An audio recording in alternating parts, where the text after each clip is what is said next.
আমাদের আমার আর্টিসানাল হাউসে মেইনলি আমরা ন্যাচারাল পারফিউম নিয়ে কাজ করি এবং সবগুলো হচ্ছে আমার হাতে বানানো পারফিউম। মূলত আতরের ক্ষেত্রে আপনার ইনগ্রেডিয়েন্টটা দুই রকম ইনগ্রেডিয়েন্ট হয়, একটা হচ্ছে আপনার ন্যাচারাল আতর, আরেকটা হয় সিনথেটিক আতর। সিনথেটিক আতরগুলো সাধারণত বিভিন্ন পারফিউমের ক্লোন অয়েল বা ইন্সপায়ার্ড অয়েল হিসাবে ব্যবহার করা হয়, সেগুলো আপনার পারফিউমগুলোকে আপনার কেমিক্যাল মিক্স করে সেগুলো কম দামে বিক্রি করা হয়। আর ন্যাচারাল আপনি যা দেখতে পাচ্ছেন এখানে মেইনলি যেটা হয়, আমরা ন্যাচারাল অ্যাকর্ড যেগুলো ন্যাচারাল নোট যেগুলো আছে, ন্যাচারাল নোট যেগুলো সেগুলো আমরা আরোহণ করি, বিভিন্ন জায়গা থেকে সোর্সিং করে সংগ্রহ করি, তারপরে এগুলো আমরা হাতে বানিয়ে মিক্স করে আমরা পারফিউমগুলোকে সেল করার চেষ্টা করি। আপনার এইখানে যেগুলো ন্যাচারাল আতর, এইগুলোর মধ্যে কি কি আতর আছে? মূলত ন্যাচারাল আতরটা হচ্ছে একটা বিশাল বড় পারফিউমারিতে অনেক বড় একটা জগৎ। এখানে আসলে খুব ছোট করে এটাকে শর্ট করে দেখার সুযোগ নেই। ন্যাচারাল ইনগ্রেডিয়েন্ট অনেক পাওয়া যায়। মূলত আমি চেষ্টা করি প্রাকৃতিক ঘ্রাণটাকে আপনাদের কাছে পৌঁছে দেওয়ার জন্য চেষ্টা করছি আর কি। এবং এই ন্যাচারাল ঘ্রাণের মতো অনেকগুলো ঘ্রাণ আছে। যদি উদাহরণস্বরূপ বলি, যেমন ধরেন আপনার রোজ, তারপর হচ্ছে মাস্ক, উড, অ্যাম্বারগ্রিস, তারপরে এরকম আর কি। এইগুলো আপনি যে হাতে তৈরি করেন, কবে থেকে শুরু করেছেন, আর এই হাতে তৈরির প্রসেসের চিন্তাটা কি?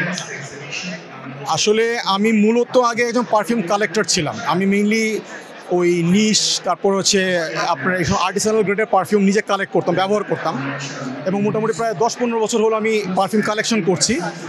তো কালেকশন করতে করতে হঠাৎ মনে হলো যে আচ্ছা, নিজে কিছু করতে পারি কিনা। তো সেখান থেকেই ইন্সপিরেশন নিলাম। আশেপাশে আরও যারা বড় বড় যারা পারফিউম মেকার যারা আছেন, যারা পারফিউমার যারা আছেন, ওনাদের কাছ থেকে ইন্সপিরেশন নেওয়ার পরে গত বছর 2-1 হলো আমি নিজে ব্লেন্ড করার চেষ্টা করছি।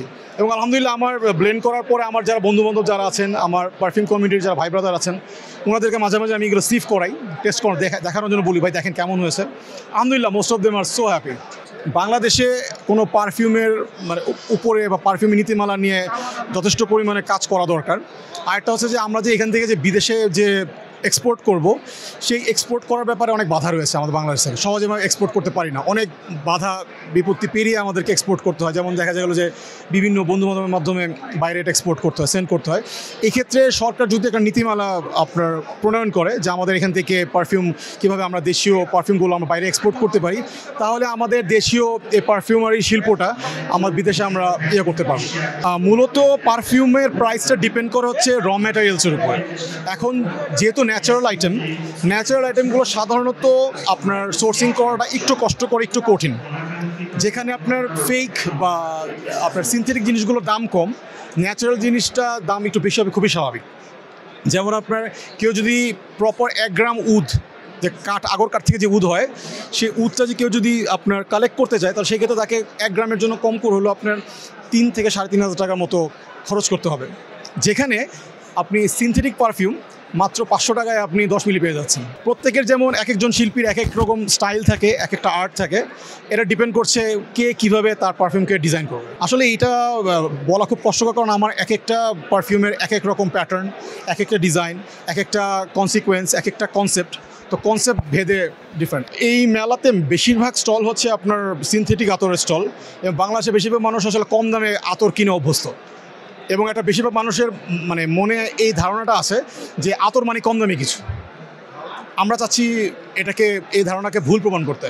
আমরা চাই যে মানুষ আতর মানে বুঝুক সামথিং ন্যাচারাল, দামি, ভালো জিনিস। মানুষ যাতে আতর বলে কেউ কাউকে যেন আতরকে অবজ্ঞা করতে না পারে, কারণ সুগন্ধি ব্যবহার করা আমাদের প্রিয় রাসূল সাল্লাল্লাহু আলাইহি ওয়াসাল্লামের সুন্নাত ছিলেন।